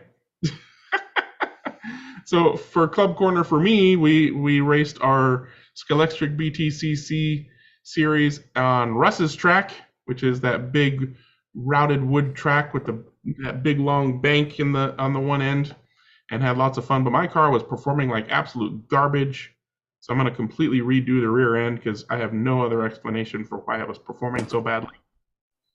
But I think I got not last, so again, that's all that matters. What's that supposed to mean, Greg? I don't know who was last. I didn't pay any attention Was to who. that me? I don't know. I'm just making sure I wasn't last. Oh man. But it was actually, because when we race at Russ's track, it's a longer heat we're putting the cars back on, so it's not crash and burn. It's regular marshalling, and with stopping for fuel. And because my car was performing so badly, I was babying it around the track most of the time, which meant I got slower laps, which meant I burnt less fuel, which meant that I only had to come in for fuel once, actually, like halfway through the 3.5 minute heat, because I just kept trundling around, using barely any fuel, and the guys were stopping like 2 or 3 laps ahead of me to get fuel. And I ended up with only like a couple of laps down from them because I didn't have to take a whole nother fuel stop. So I'm just kind of getting laps while they're stopping for fuel 2 or 3 times, and I only had to stop for fuel once. But that's probably the only thing that prevented me from getting last. It was a lot of fun. But yeah, a lot of fun. Those cars are a lot of fun, and when a couple of the guys have cars that I'm like, how is that car running so smoothly? And I have no idea, because my car was not running smoothly. I'll figure it out. Hopefully next week it'll be better. But that's me. Anybody else want to talk about Club Corner stuff? Marco, you got your hand still up. Oh, he's still going to dig up. There he is. He's back. Did you get it? No, I was trying to find. I couldn't find. I'm sorry. He's okay. We'll come back. We're moving stuff to put the pallets on, and it's probably blocked. No big deal. We got half an hour to wait. Anybody else want to talk about Club Corner, show and tell, or whatever you want to talk about? On your note about the club racing for our IMSA here on the Monday nights, our next series is the NSR Moslers, and that's going to be a lot of fun. I know it'll be a lot of fun on my track, but it'll be a lot of fun overall. Cars are so fast. Oh, and that reminds me, because Russ got his Sillage Racing Controller that he ordered like the day after I did the whole spiel on that. And I've got that all ready to go. Got the XLR connected for you. I got the firmware updated and everything. And thanks. The reason there's firmware is because after our post Worldwide Stock Car Chat talk with David, which I uploaded as a separate video to my channel if you want to watch it, it was suggested to have saved profiles, so you can tune your controller to whatever car you're driving, and then save that and have another profile for other cars. And he's like, well, I could do that, but I don't know how to change profiles easily. And through our talking, Gio ended up making a suggestion that sparked an idea in David's mind, and David's like, oh, you have the solution. And literally the next day, David's sending me a message saying, I have the new firmware with 8 banks to save throttle profiles in, ready to go. And the next day I had firmware in my inbox and testing it on the throttle. So now that throttle can do everything that I showed it can do before, plus you can save 8 entirely different profiles, and it's just a matter of holding a couple buttons and pulling the trigger to switch between the profiles. And if you want to just set 2 profiles or 3 profiles or 4 or whatever many you want, you just set, I'm going to use this number of banks, and then you don't have to go all the way through 8 to get back to 1. But if you want to use all 8 banks, you can have 8 entirely different profiles for your NSR Mosler and your Scale Auto 124 and your Scalextric BTCC and your whatever that you're going to drive. So that's an super awesome. Absolute game changer, that is, because I think that's unique to that controller, is it not? That level of manipulation, yeah. I mean, there are technically the Scorpius controller, the what he calls a sensitivity knob is actually a throttle profile knob between 10 different throttle profiles, but you have to go in and you have to use a computer program or painstakingly change numbers on the controller to do that, and it's just the curve. It's not brakes or any of those other settings. So yeah, as far as how many features that are being saved to the profile, how much control you have over the throttle, and being able to save profiles and easily switch between them, I don't know of any other controller that matches the When CR. those features first arrived in RC car racing about 25 years ago, they were called multi-model memory. There you So go. I think that's the multi-model memory. It's an easy descriptor for what that feature is doing. It's a game changer, and you can actually use multiple memories for the same car. Take the car to the track and flick between the 3 potential maps that you think might suit your car and choose the best one for the night, given the track surface. So you can use them in multiple ways. Yeah. I think it's a great feature, and the fact that it's to have watched it being added by that chat and the responsiveness of David is fantastic. I'm really impressed. The downside of his awesome controller is that he's already sold out and is waiting on hardware to make more. So that's just a lead time thing. It's a lead time thing, but if you want one of those controllers before he realizes he can charge more for them, you better get your name on his waiting list, because that controller, for what it does, is cheap. It's a very, very good value controller, and I think his acronym is ESP, but basically the ABS. No, not the ABS, but the anti-spin, your throttle ramp. Oh yeah. Power ramp. That works pretty good, but the ABS works especially well because unlike the slotted SEP sweep, the ABS starts at whatever your brake level is, not 100%. Not 100%. Yeah. So it's a user-definable initial brake, which decays over a user-definable time period. Correct. And I actually found it to be useful, whereas I've never found the sweep brake on the slotted controller to feel any different, maybe because of the cars that I drive, but I could absolutely feel that ABS plus the brake setting level to be very useful. And it was really nice to be able to cut the speed and then the car automatically coasts through the turn without me having to get back on the throttle so quickly. So yeah, great for high torque cars like the NSR Mosler that we're going to be doing in here. So yeah, get your name on David's waiting list for that controller if you want one, because it's good stuff. There's at least one other guy in the club who wants one. I told him he's sold out. I met David at the NSR race in Italy, and not only the controllers, but the track that he develops is pretty nice. Yeah, the BLS. Yeah, the way that you change lanes and you can follow the racing line is pretty cool. He sold one of those tracks for the Mini Bolidos Chamartin. It's a club in Madrid that I raced there too. It's a pretty cool way to race digital. I think it's the most fun way to race digital, not only because of the racing lines, the way that you need to pit stop, the way that you refuel and you come back to the track a little bit slower. It's a whole thing. We in talks with him. He has like ready to go tracks. It's a little expensive, but not much if you see the value that you have on it. So you can have a four lane, which is almost 10 feet long, for around $5,000, and that comes with all the hardware, 4 cars, 4 controllers, and everything else. It's folded in 2 pieces, and you can ship everywhere here in the United States for $500. So we might gonna have one of those tracks here at Electric Dreams just to show, because it's very innovative. And the controllers too. I saw the wireless controller. I saw that he's on top of his game. Very good vendor, and as soon as he organizes himself commercially, I think we can do a lot of business with him. Yeah, and that's the question. Is because he was not intending to become a controller supplier.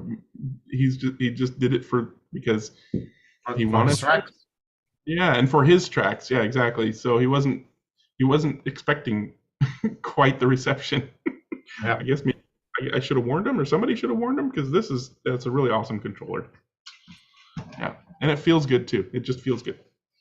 People think that we don't race slot cars in the US, but you've got to realize that we, percentage-wise, we may not, but man, there's still a lot of us. Yep. Plus the fact that it's the first time that I see an analog wireless controller, completely independent. Like I don't recall having seen another one, and that's something that you can, if you have a 4-lane track, you can put one driver in each corner, and then you have people marshalling for you. Yeah. The other one is the Scorpius wireless with the wireless, whatever, the WAM is what he calls it. But that is what it is. And again, it's changing the throttle curve is unintuitive on that controller. But yeah, all right. So I'm done talking about that, but we still got Greg, 20 minutes. a link for his controller or his page, his waiting list? Brian, I'm sorry, what?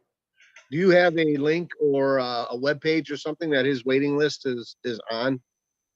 I can post his email address. I posted his email address last week during the chat. All right, I'll check it there. I'll He doesn't post have it a here. website though? He does have a website, but the controller's not on there. And the email address on there was not up to date. I think the contact form on his website would work just fine, but I'll post his email in here. It's like orders@sillageracing.com or something like that. I was amazed at how quick that controller got here.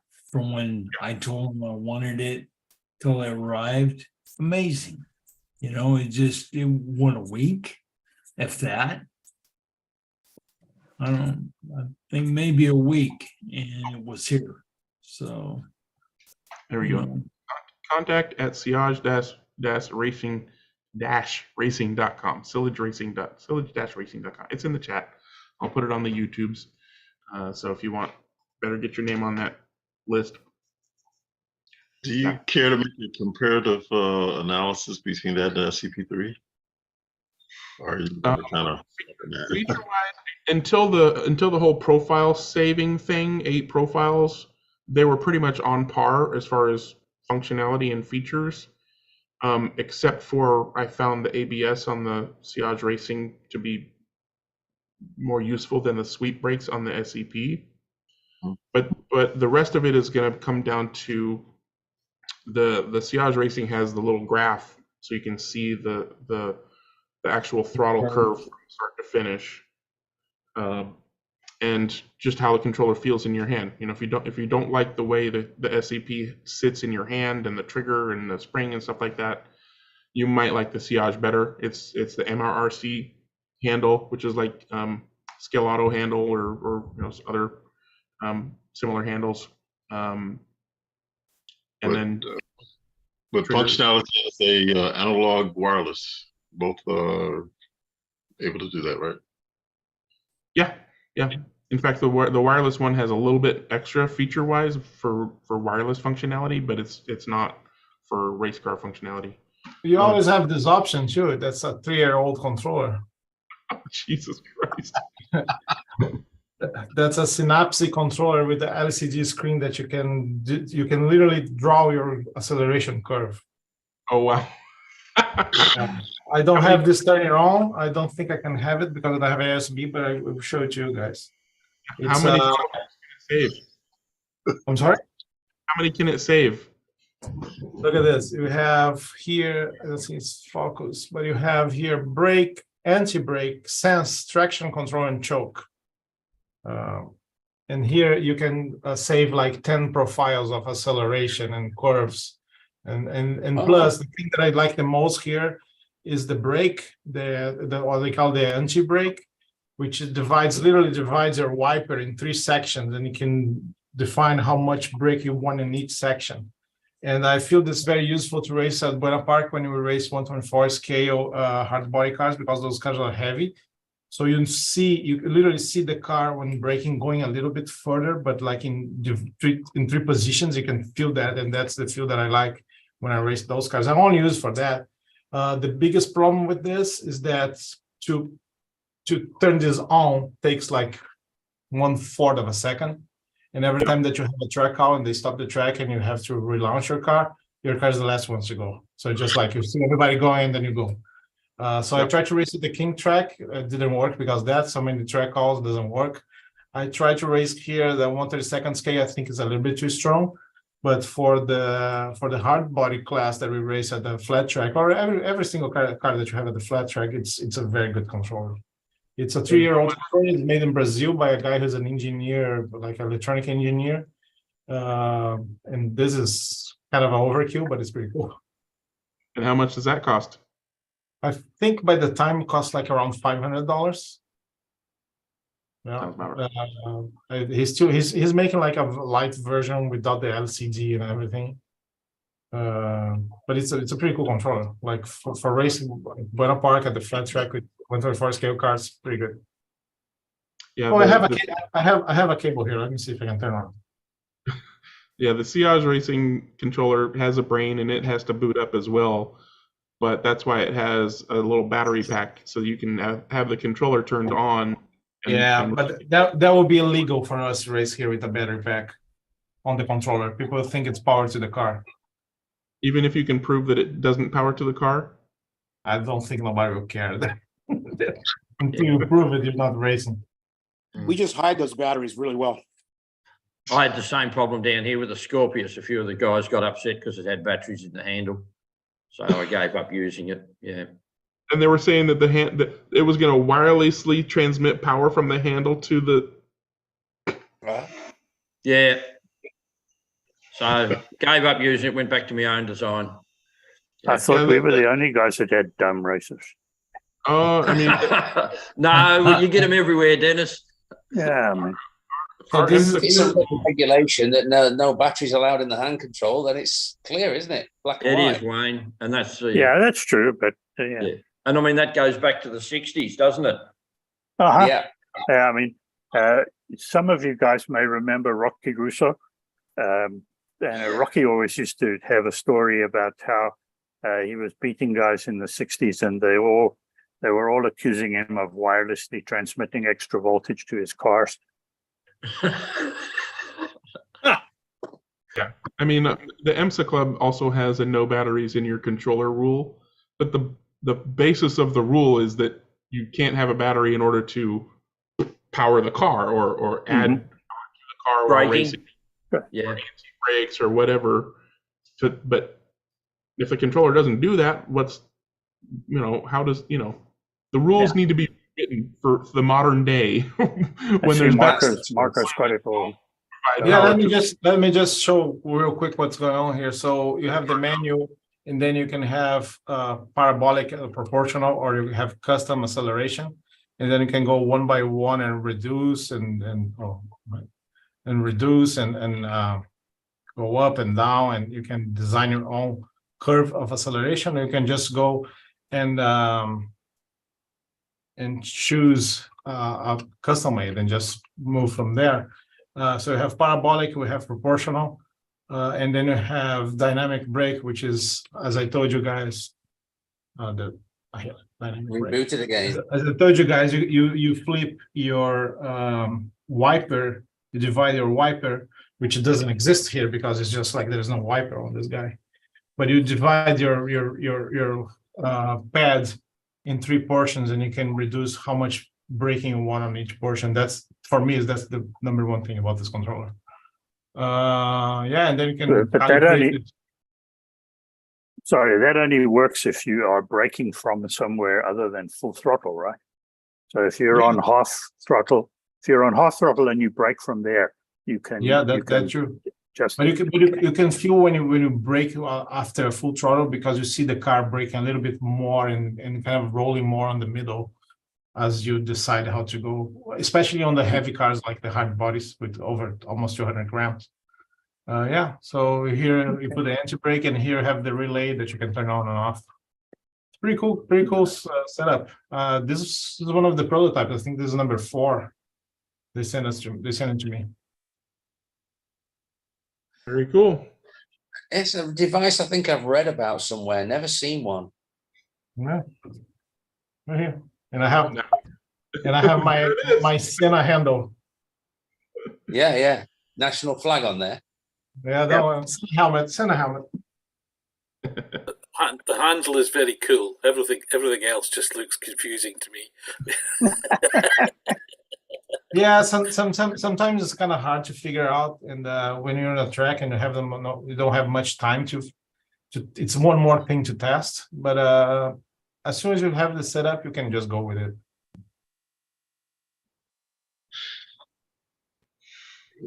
Sometimes when you add in more features, it's more ways to get it wrong. Yeah, that's true. Yeah, that's for sure.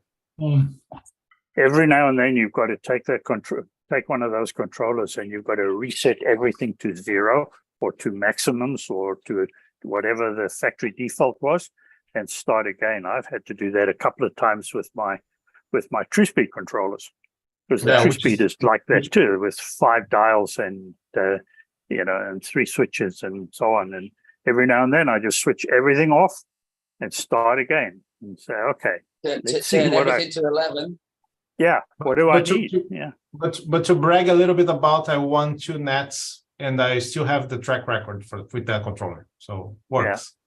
Yeah. Mm-hmm. All right, Russ, what you got? Does anyone have any information on repair work for the third eyes? Last I heard, somebody had taken over the company. I don't know any details. Last I heard, the fellow, his name is Gene, who owns the raceway in Modesto, California. He was going to be able to do repair work. So Modesto Raceway and Jim Rose will be able to tell you how to contact them. I think, yeah, he's still here. The other guy who said that he would be able to do some repair work on that is one of our local racers by the name of Bob Ahuli. Other than that, I haven't heard anything personally. And certainly I can't see that there's going to be any further development work, any new features or anything like that.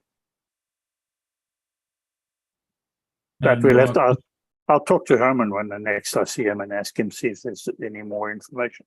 Because if anybody will know, it probably is going to be Herman. That'd be great. I know a couple guys that are, in fact, one guy had sent his, and it got to him, but that's where it is. That's where it is. Yeah. Somewhere in oblivion. Somewhere. But supposedly he's got a way of getting them back, and now we just need to find someone that can work on them. Yeah. So if you guys let me know whenever you find out, that'd be great. On another topic. Go I ahead, was gonna ask Russell if he's put any new scenery or anything on his track. Because Russell, your track is spectacular. Have you added anything to it or anything like that? Thank you. No, I'm constantly working on it, but I'm just doing little subtle things here and there. And my latest thing was I was changing. I have a couple of little gnomes, and when somebody spots one, then I'll move them to the next place. until they find them again. So That's no, Wally. I mean, I've added a couple of most of the stuff I find, by the way, for my track has been at train shows, because the oil derrick I have on my track and the water tower, those are made by Lionel. And one of them's pre-war, but they've got the little bubbler tubes. I mean, they're actually functioning. So I'm just always on the lookout. No matter where I'm at, my wife loves to go to antique stores. So I'll be on the lookout for whatever. And, once in a while, here's a car or here's a track, and I'll get a few things from there. But to answer your specific question, yeah, I've just been doing things here and there and just constantly adding. I haven't got my pocketbook deep enough to buy those figures from you. But no, well, I should, you know what? I should send you a few, just to be an honor to have a couple on your track. Send them away, man. You will see them. I also have to commend you on when you talked about little gnomes. You weren't talking about your fellow racers. That's really kind of nice. Yeah, I know it's funny, but it's unique. I mean, when I'm looking at it and I'm out there with the track and I'm just kind of looking at something, I'm thinking, oh, I need to change this just a little. And then all of a sudden I go, oh, I know what I could do. Oh, this would be great. So it's fun. I mean, it's more than just the aspect of us racing, because that's a blast. And my track, I think, I mean, you could tell me, Greg, but Greg raced on it plenty, but I think their track is, it's a super fast track. People like to race on it because it's so fast, but it's controllable. But if you're out of control, it's bad. Yeah, there are some spots that you do not want to lose control on. Yeah. I just want to find an easier way of painting all these figures. I mean, I can print out a dozen in about an hour, but you can't paint them in an hour though. And I've got about 500 on the track now. Well, you know what? I usually do them in batches of 5 or 10, and then it's not so bad. I don't know about you guys, but the toughest thing is choosing the color of the clothing. It is, John. You've got to, I look at, because my track's sort of 60s theme, so I go back looking for pictures of tracks in the 60s and spectators, and it's hard to find good photos. I undercoat them with an airbrush and then put a light coat on the top, but it's all the work detailing them. And, I have about 10 or 15 on the go from a print each time, but it still takes a long time. And I can see why they're so expensive once they're painted on eBay and that. And people like Michael Dark and that painting them, and they are a long time to paint. Awful long time. Maybe I'll just send them over to John and he gets his daughter to do them all for me. Sorry, go ahead, Scott.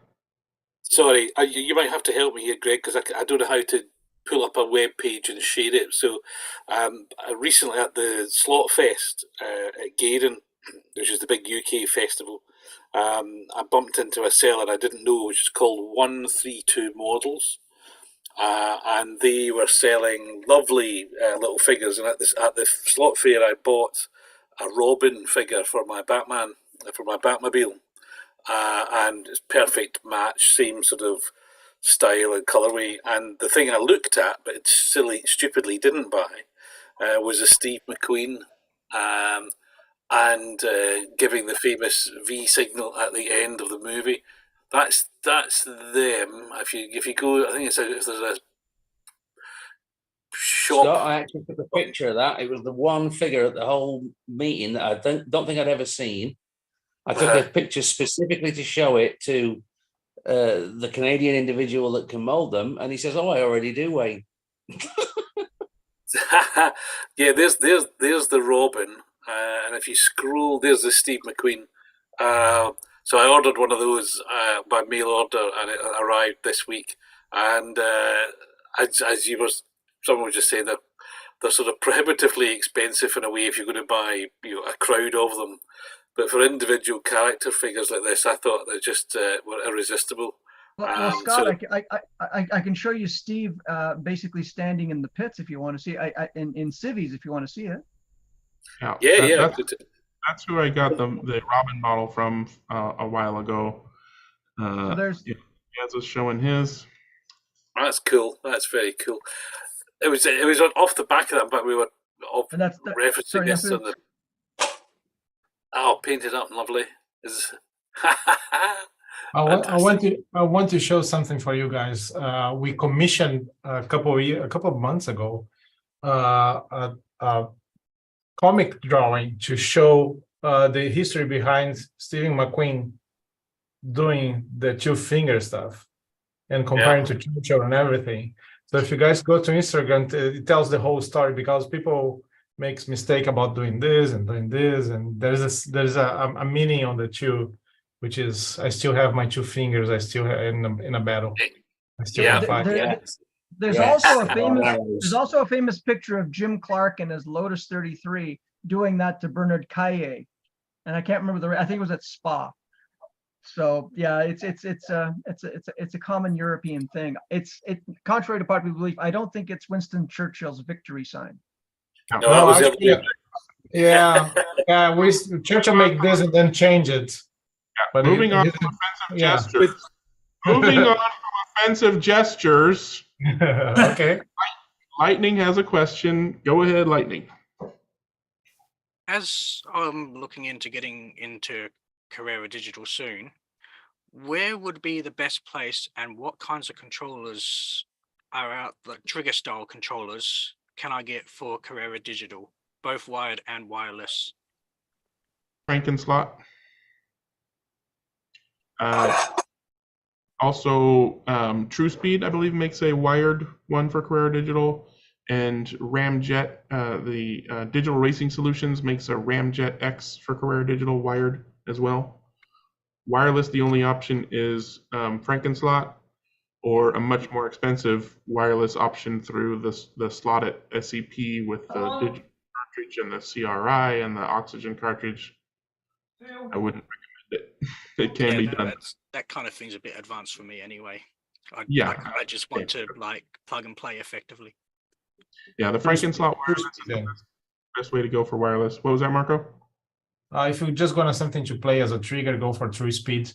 Frankenslot is a very good controller, but if you have any problems, it's gonna be very hard to get it fix it, ship it back to Germany, and ship back in. We used to carry. I love those guys. I went to their house. They live literally on the side of a castle. They're very nice people, but it's super hard to deal with. It's got shipments got delayed. We had problems, and Dennis know about that with two controllers that we couldn't fix, and we just lost it. So, and on the other hand, TrueSpeed, Steve is just like a hand. It's unbelievable the things that he's doing. So, if you're looking for a controller, it's pretty simple and cheaper, and I will go with TrueSpeed, even with the wire, not the wireless one. And they're just basically plug and play. I don't have to look at getting firmware or anything. To the control unit. Yep. Yeah, and the Frankenslot wireless one works with the Carrera Digital wireless receiver. You don't have to do some contraption like for the slotted controller. It just connects to the Carrera 2.4 gigahertz receiver thing that they provide. So whatever. So yeah. And like I mentioned, Ramjet X is a good option, but if you're not in the US, TrueSpeed's probably the better option. TrueSpeed's good quality controller. I would basically put TrueSpeed and Ramjet X on the same playing field as far as quality and customer support. So either one. Definitely be international. I'm down here in Western Australia. Yeah, probably going to be cheaper to get something shipped from TrueSpeed than from. It is. You can either go to TrueSpeed, and I think Pendle are carrying them now too. One of the guys down here just bought a TrueSpeed, and I think the postage on that was quite reasonable from Pendle, because TrueSpeed were out of stock when he actually ordered last week before. What about Electric Dreams? We have it here too. Come on, guys. The problem. The problem with US postage to Australia is that it's twice as expensive as getting anything out of the UK. Oh, okay. It's cheaper to fly over and pick it up over the counter It than is, what it is to yeah. get postage. Yeah, yeah. Well, if we you get do stuff out that, of then Canada you cheaper. know there are still three spots open for the national. There you Go, go. Thanks, go Dennis. for Get on with it. Father's Thank you, Go Dennis. for Father's Day. Go for Go Father's for Day. Dennis. Father's Happy Day. There you go. One Happy comment, sale. mate. What, entry fee included in the price, is it? All right, and on that note, I've muted everybody so that I can actually get a word in edgewise in order to say we're going to stop the live stream, but as usual, we'll keep chatting about all kinds of slot car and non-slot car related things. So until next week, everybody wave bye. I'm hitting the end button, and the stream should be ending now. All right.